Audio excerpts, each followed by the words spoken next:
Rotational डायनॅमिक्समध्ये आपला next point आहे theorem of perpendicular access. Previous लेक्चरमध्ये आपण थेरम ऑफ पॅरलल ॲक्सेस पाहिला होता आणि त्या लेक्चरमध्ये मी तुम्हाला सांगितलं होतं जर दोन ॲक्सिस एकमेकांना कसे असतील पॅरलल असतील आणि आपल्याला गिवन ॲक्सिसच्या अबाउट जर moment of inertia find out करायचं असेल तर आपण काय यूज करतो theorem of parallel access. Okay, हे लक्षात आलं. ते लेक्चर तुम्ही व्यवस्थित बघितलं असेल. आता नेक्स्ट आपण जाऊया थेरम ऑफ परपेंडिक्युलर ॲक्सेस. आता नाव काय दिलंय परपेंडिक्युलर ॲक्सेस, म्हणजे अर्थ इथं ॲक्सिस एकमेकांना सगळे ॲक्सिस जेवढे आपण इथं घेणार आहे ते सगळे ॲक्सिस एकमेकांना कसे असणार परपेंडिक्युलर असणार आहे. आता याचं थोडक्यात एक्सप्लेनेशन बघा. समजा मी एक बॉडी घेतली. ओके, ह्या बॉडीला मी समजा वाय ॲक्सिसच्या अबाउट रोटेट करतोय. So this is Y axis असं आपण मानूया. So this is the Y axis आणि ह्या वाय ॲक्सिसच्या अबाउट ही बॉडी अशी रोटेट होणार. बरोबर. हा एक्स ॲक्सिस असं मानूया आपण. ही बॉडी एक्स ॲक्सिसच्या अबाउट अशी रोटेट होईल. ओके, सो वाय आणि एक्स ॲक्सिसच्या अबाउट ह्या बॉडीचा आपण moment of inertia find out करू शकतो. आणखी कुठल्या ॲक्सिसच्या अबाउट फाइंड आउट करू शकतो तर झेड ॲक्सिस. झेड ॲक्सिस कुठून पास होते बघा, ह्या बॉडीच्या प्लेनला कसं आहे झेड ॲक्सिस परपेंडिक्युलर आहे. तर ह्या ॲक्सिसच्या अबाउट ही बॉडी अशी रोटेट होणार. टोटल तुम्ही किती ॲक्सिस घेतले तर 3, एक्स वाय आणि Z. Okay, this is Y axis, this is X axis and this is Z axis. आता हे तिन्ही ॲक्सिस एकमेकांना कसे आहेत परपेंडिक्युलर आहेत. अशा केसमध्ये आपण ह्या बॉडीचा moment of inertia find out करण्यासाठी आपण काय यूज करतो theorem of perpendicular access. Access का म्हणलं कारण टोटल किती ॲक्सिस आहेत तर 3 ॲक्सिस आहेत. ओके, पुन्हा एकदा this is Y axis, this is X axis and this is Z axis. आता ह्या 3 ॲक्सिस पैकी 2 ॲक्सिस जे आहेत ते बॉडीच्या प्लेनमध्येच आहेत किंवा ऑब्जेक्टच्या प्लेनमध्ये आहेत. आता ऑब्जेक्टचा जो प्लेन आहे तो कसा आहे समजा हॉरिझॉन्टल बघा, हात दिसतोय माझा असा आहे. दिस इज ओके. तर हा कुठला ॲक्सिस होता वाय ॲक्सिस आणि हा तुमच्याकडे आलेला कुठला होता एक्स ॲक्सिस. बघा मग दोन्ही ॲक्सिस ह्या ऑब्जेक्टच्या प्लेनमध्ये आहेत आणि एक तिसरा जो ॲक्सिस आहे तो ह्या ऑब्जेक्टच्या प्लेनला कसा आहे perpendicular, that is Z axis. ही जी कंडिशन आहे ह्या थेरमची, थेरम ऑफ परपेंडिक्युलर ॲक्सिसची ही कंडिशन आहे. काय कंडिशन आहे, टोटल किती ॲक्सिस पाहिजेत 3 ॲक्सिस पाहिजेत. ओके, त्यातले 2 ॲक्सिस ऑब्जेक्टच्या प्लेनमध्ये पाहिजेत आणि एक ॲक्सिस त्या ऑब्जेक्टच्या प्लेनला परपेंडिक्युलर पाहिजेत. आणि सगळ्यात महत्त्वाची कंडिशन हे तिन्ही ॲक्सिस बॉडीला एकाच पॉईंटला इंटरसेक्ट झाले पाहिजेत. समजा हा वाय ॲक्सिस समजा ह्या पॉईंटला आपण म्हणूया, मी पॉईंट दाखवतो तुम्हाला दिसतोय का बघा. हा वाय ॲक्सिस समजा ह्या पॉईंटला काय होतो इंटरसेक्ट होतोय. ओके, एक्स ॲक्सिस तुमच्याकडे आलेला तो पण ह्याच पॉईंटला काय झाला पाहिजे इंटरसेक्ट झाला पाहिजे. ओके, म्हणजे किंवा हे दोन्ही ॲक्सिस एका पॉईंटला काय झाले पाहिजे इंटरसेक्ट झाले पाहिजे आणि झेड ॲक्सिस सुद्धा त्याच पॉईंटमधनं पास झाला पाहिजे, म्हणजेच ह्या पॉईंटमध्ये इंटरसेक्ट झाला पाहिजे. ओके, अशा ॲक्सेसला आपण म्हणतो कॉन्करंट ॲक्सेस. कॉन्करंट ॲक्सेस जे ॲक्सेस तुमच्या बॉडीला एकाच पॉईंटला कट करतात किंवा एकाच पॉईंटला टच करतात किंवा एकाच पॉईंटला इंटरसेक्ट होतात त्यांना आपण म्हणतो कॉन्करंट ॲक्सेस. ह्या कंडिशन्स आहेत की theorem of perpendicular axes use करण्याच्या. पहिली कंडिशन काय आहे, this theorem is applicable to only laminar object. आता लॅमिनार ऑब्जेक्ट म्हणजे काय, जे फ्लॅट ऑब्जेक्ट आहेत. फ्लॅट, आता फ्लॅट म्हणजे फॉर एक्झाम्पल आपण घेऊ शकतो समजा हे मी पेज घेतलं, ह्याला मी लॅमिनार ऑब्जेक्ट मानू शकतो. तर लॅमिनार ऑब्जेक्ट किंवा फ्लॅट ऑब्जेक्ट म्हणजे काय, असे ऑब्जेक्ट की ज्यांचा थिकनेस खूप कमी आहे. Thickness is very very small as comparative to their length, their breadth और देअर रेडियस. म्हणजे अदर जे डायमेन्शन्स आहेत लेंथ ब्रेथ ह्यांच्या कम्पेरेटिव्ह थिकनेस ज्या ऑब्जेक्टचा कसा असेल स्मॉल असेल अशाला आपण म्हणतो लॅमिनार ऑब्जेक्ट. आपण लॅमिनार ऑब्जेक्टचं एक्झाम्पल काही शकतो लीफ. लीफ म्हणजे पान, झाडांची जी पानं असतात ते तुम्ही बघितलं असेल. किंवा आपण 2 डायमेन्शनल ऑब्जेक्ट्स म्हणजे फॉर एक्झाम्पल डिस्क, रिंग. आता ह्या डिस्कला मी काय म्हणू शकतो लॅमिनार ऑब्जेक्ट मानू शकतो कारण ह्या डिस्कचा जो थिकनेस आहे तो कसा आहे very very small. Okay, second condition 3 axes must be perpendicular to each other. आताच आपण बघितले एक्स वाय आणि झेड ॲक्सेस आपण घेतले होते, तिन्ही एकमेकांना कशा आहेत perpendicular. Out of 3 axes 2 axes in the plane of the object. बघितलं होतं आपण वाय ॲक्सेस आणि एक्स ॲक्सेस कसे होते ऑब्जेक्टच्या प्लेनमध्ये होते. अँड थर्ड ॲक्सेस कसा होता तर ऑब्जेक्टच्या प्लेनला perpendicular, is perpendicular to the object. So these are the 3 conditions to use theorem of perpendicular axes. आता आपण आपला पॉईंट स्टार्ट करूया.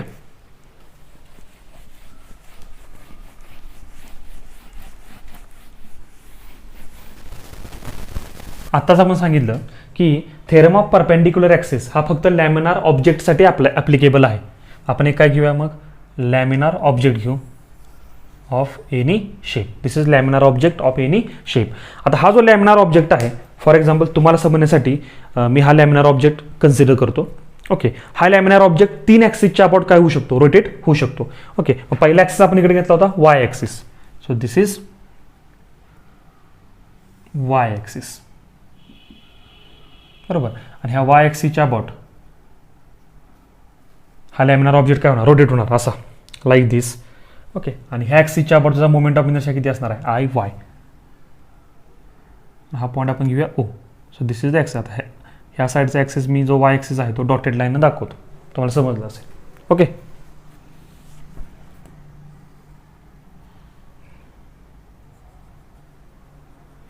दिस is the Y axis.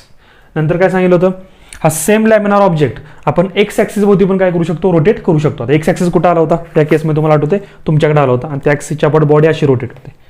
Okay. आता एक्स ॲक्सिस आपण सगळं दाखवणार इथं, जो तुमच्याकडे आहे तो दिस इज एक्स ॲक्सिस. आणि ह्या ॲक्सिसच्या अबाउट काय होणार, तुमचा ऑब्जेक्ट रोटेट होणार. आता आपण ह्या ॲक्सिसच्या ॲक्च्युली एक्स ॲक्सिस असा आहे बघा. ओके. आता मी हा ॲक्सिस असा बोर्डवरती ड्रॉ करू शकत नाही, त्यामुळे मी असं दाखवलं आहे. आता ह्या ॲक्सिसच्या अबाउट तो ऑब्जेक्ट किंवा लॅमिनार ऑब्जेक्ट असा रोटेट होणार. ओके. आणि ह्या ॲक्सिसच्या अबाउट त्याचा मोमेंट ऑफ इनर्शिया आपण किती मानूया, आय एक्स. आणि सगळ्यात शेवटचा ॲक्सिस झेड ॲक्सिस, जो ह्या लॅमिनार ऑब्जेक्टला कसा असणार आहे, परपेंडिक्युलर.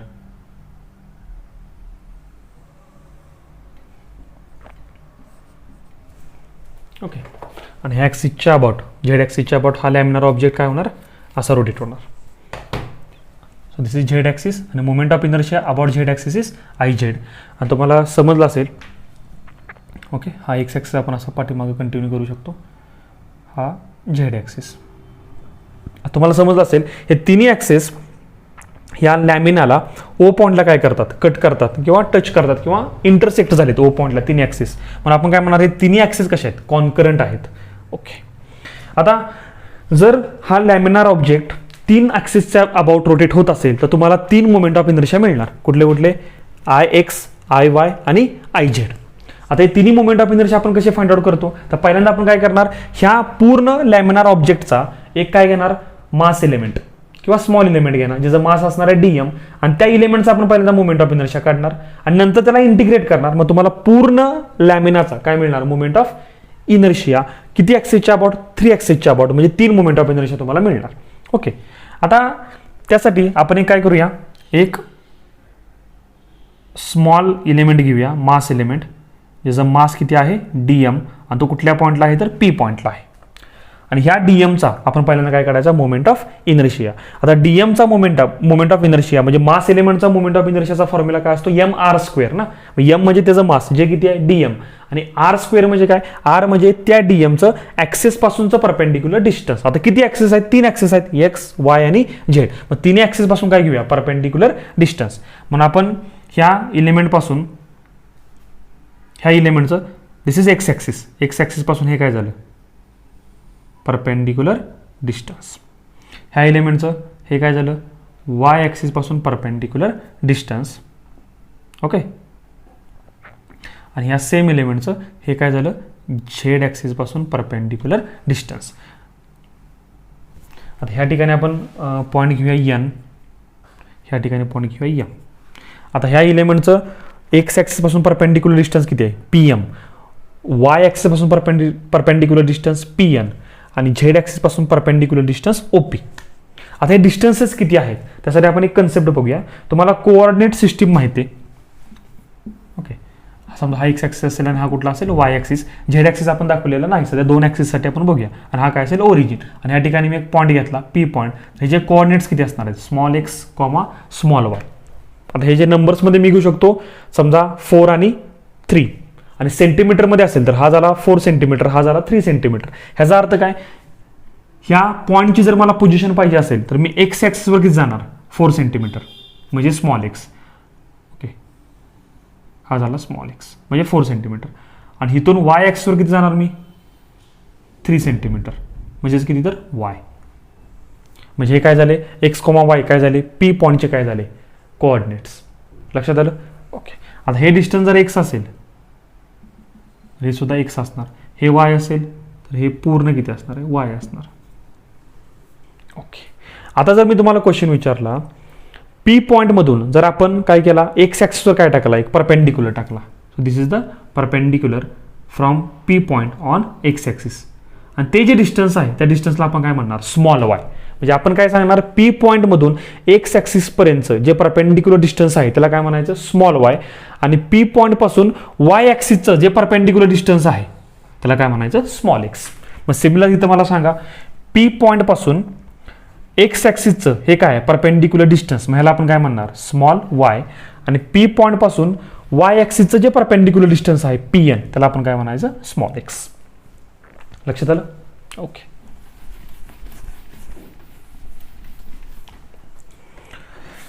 आपण काय ना पहिला आपण मग consider a plane laminar object. नंतर आपण काय करणार, let consider and mass element or small element whose mass is dm and whose perpendicular distance from x axis is a small y and whose perpendicular distance from y axis is a small x and whose perpendicular distance from z axis is a op. ते अजून आपण find out केलेलं नाही, किंवा op हे distance आपण find out करू शकतो. कसं फाइंड आउट करणार मला सांगा. हा जर आपण हा बघा इथून आपण परपेंडिक्युलर टाकला ना, मग हा अँगल काय असणार 90. तर ONP हा झाला राईट अँगल ट्रायंगल. ह्याच्यामध्ये आपण पायथागोरस जर यूज केलं तर ही काय झाली, हायपोटेनियस. मग हायपोटेनियसचा square is equal to other साईडच्या स्क्वेअरची ॲडिशन. मग OP square is equal to ON square plus NP square. मग OP square is equal to ON किती आहे, ON हा जर y असेल तर हा पण किती असणार, y. So y square. आणि NP स्क्वेअर किती आहे, x स्क्वेअर. मग OP किती असणार, दोन्ही बाजूचं square root y square plus X square. मग OPची व्हॅल्यू तुम्हाला मिळाली स्क्वेअर रूटमध्ये y square plus X square. समजलं?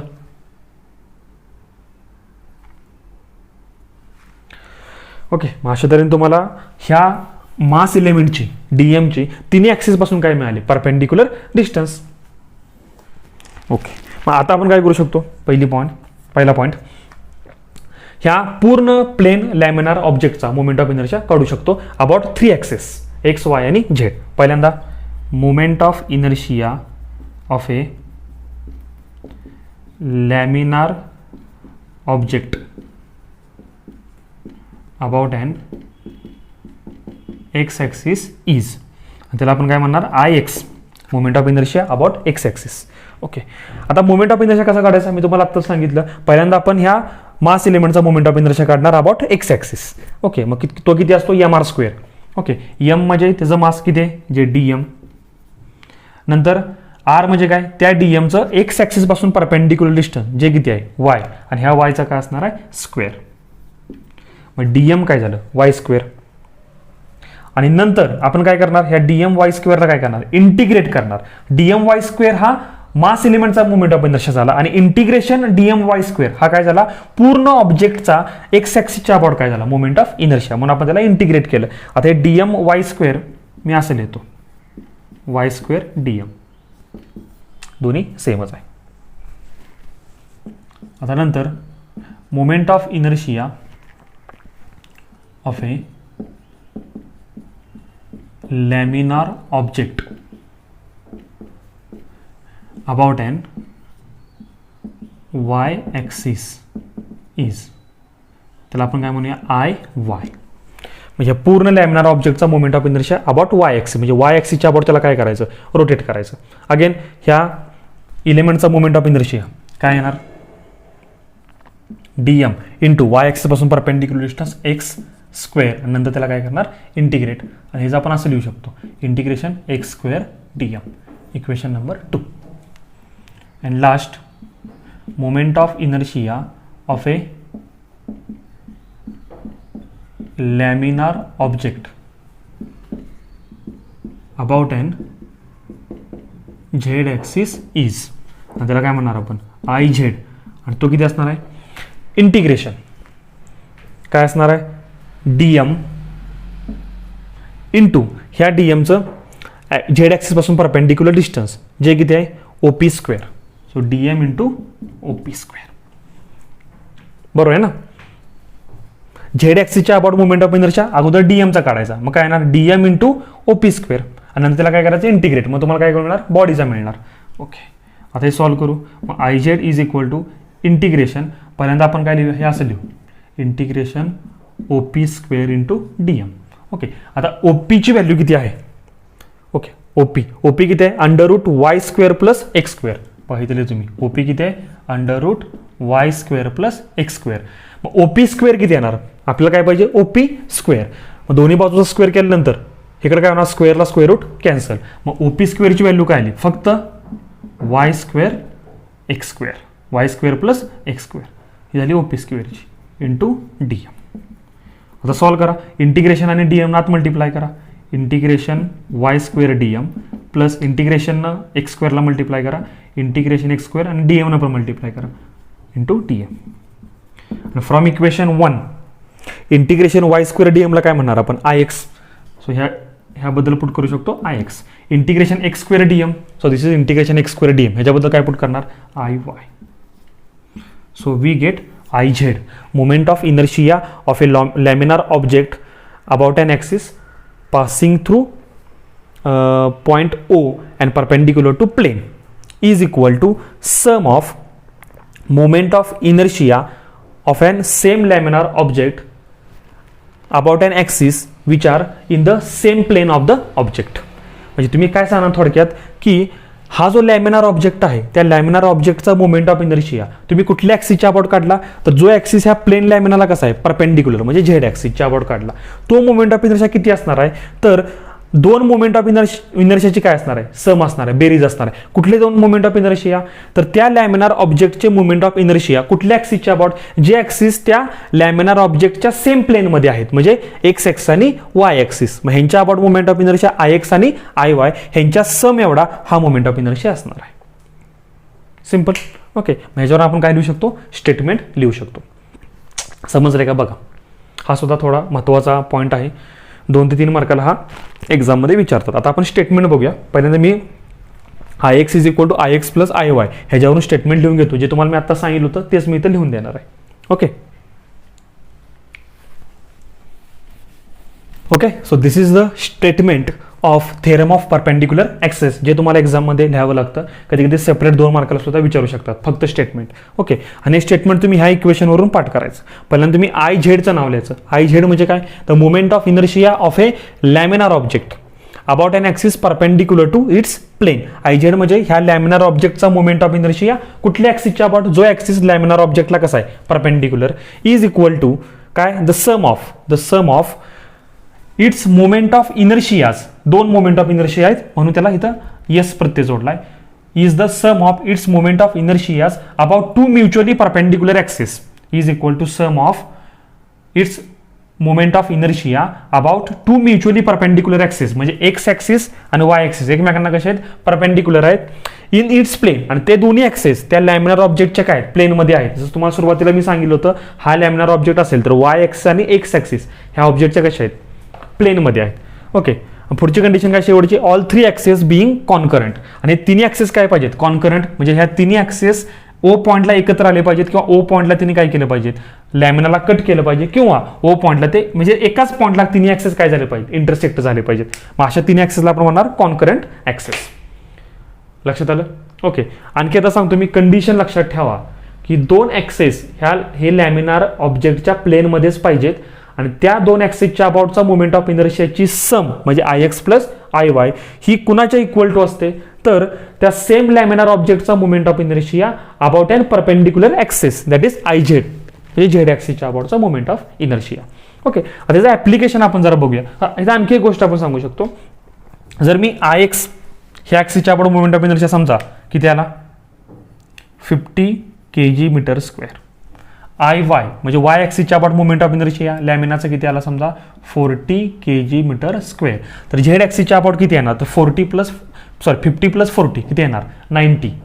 लक्षात आलं 50 + 40 इज इक्वल टू 90 kg/m². मग आपण काय म्हणू शकतो इथं I Z is greater than I X किंवा I Z is greater than I Y. कारण आय एक्स आणि आय वायची सम केल्यानंतर आय झेड मिळतो. मग आय झेड हा आय एक्स किंवा आय वाय ह्यांच्यापेक्षा कसा असणार आहे मोठा असणार आहे. लक्षात आलं. ओके. आता ॲप्लिकेशन बघूया. तर ॲप्लिकेशनमध्ये आपण काय करणार एक रिंग घेऊ आपण आणि त्या रिंगचा मोमेंट ऑफ इनर्शिया आपण त्याच्या डायमीटरच्या अबाउट फाइंड आउट करूया. समजा ही रिंग असेल. ओके. तर रिंगच्या सेंटरमधून जाणारा हा ॲक्सिस जो रिंगच्या प्लेनला कसा आहे परपेंडिक्युलर आहे. ओके. आणि ह्या ॲक्सेसला आपण काय म्हणतो आय झेड, जे आपण आत्ताच बघितलं. पण आपण पहिल्या लेक्चरमध्ये सांगितलं होतं हा आय झेड म्हणजेच काय असतो, आय सी, कारण axis passing through centre of a ring. Okay, and perpendicular to plane of the ring, ह्याला आपण आय सी म्हणतो. आणि ह्या ठिकाणी आपण काय म्हणलंय, जो बॉडीच्या प्लेनला परपेंडिक्युलर असतो त्याला आपण काय म्हणतो, आय झेड. हो का, हा. ओके, आता ह्या रिंगला आपण आणखी कुठल्या ॲक्सिसच्या अबाउट रोटेट करू शकतो, ह्या ॲक्सिसच्या अबाउट. ह्या ॲक्सिसला आपण काय नाव दिलं होतं, वाय, आणि मोमेंट ऑफ इनर्शिया काय असणार आहे, आय वाय. आणि दुसरा कुठला ॲक्सिस, हा ॲक्सिस आठवते ना, एक्स ॲक्सिस. आणि मोमेंट ऑफ इनर्शिया किती असणार, आय एक्स. हो का, तिन्ही ॲक्सिस एक्स, वाय आणि झेड, एक्स, वाय आणि झेड. मग तुम्ही जर केअरफुली बघितलं, हा जो ॲक्सिस आहे आय वाय, तो ह्या रिंगचा काय, डायमीटर. हा जो ॲक्सिस आहे कुठला, एक्स ॲक्सिस, तो सुद्धा ह्या रिंगचा काय, डायमीटर. मग थोडक्यात तुम्हाला जर मी moment of inertia about Y axis किंवा moment of inertia about X axis विचारला, म्हणजे मी तुम्हाला काय विचारले, moment of inertia of a ring about its diameter axis. लक्षात येते. ओके, म्हणजे आय एक्सला मी काय म्हणू शकतो, आय डी म्हणू शकतो, आणि आय वायला पण काय म्हणू शकतो, आय डी म्हणू शकतो. कारण ॲक्च्युली वाय ॲक्सिस आणि एक्स ॲक्सिस कोण आहेत, तर ह्या रिंगचे डायमीटर.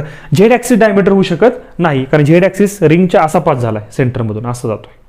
तर मग हा जो ॲक्सिस आहे वाय ॲक्सिस, तो बघा रिंगचा काय झाला, डायमीटर. आणि एक्स ॲक्सिस मग रिंगचा काय होतोय, डायमीटर. ठीक आहे, मग तुम्हाला डायमीटर ॲक्सिसच्या अबाउट मोमेंट ऑफ इनर्शिया काढायचा. आणि तुम्हाला माहिती आहे मग एक्स, वाय, एक्स आणि झेड हे तिन्ही ॲक्सिस कसे आहेत, परपेंडिक्युलर आहेत. मग आपण काय यूज करू शकतो, perpendicular axis theorem, which is I Z is equal to I x plus I y. पण आय झेड म्हणजे कोण आहे, आय सी. आय एक्स म्हणजे कोण आहे, आय डी. आणि आय वाय म्हणजे पण कोण आहे, आय डी. बरोबर. म्हणजे ह्या दोन ॲक्सिसच्या अबाउट मोमेंट ऑफ इनर्शिया काय असणार, रिंगचा सेम असणार. का, तर हा डायमीटर आहे आणि हा सुद्धा काय, डायमीटर आहे. सिंपल आहे. ओके, मग आपल्याला काय मिळणार, I c is equal to 2 I d. आपल्याला पाहिजे आय डी, मग दोन इकडे डिवाइड करा. So I c upon 2 is equal to I d. आता मी इथे लिहितो. आता आय सीची व्हॅल्यू किती आहे, moment of inertia of a ring about an axis passing through centre is m r square. हे आपल्याला प्रिव्हियस लेक्चरमध्ये झाले. सो आय सीची व्हॅल्यू किती येणार, m r square by 2 is equal to I d. Therefore final answer I d is equal to काय येणार, m r square upon 2. So this is the moment of inertia of a ring about its diameter axis. आणि हा कसा find out केला आपण, by using theorem of perpendicular axis. लक्षात येते. मला वाटतं तुम्हाला समजलं असेल, काही अडचण नाही. ओके, समजलं नसेल तर पुन्हा व्हिडिओ काय करा, रिपीट करून पुन्हा एकदा बघा. ठीक आहे, थांबूया आपण.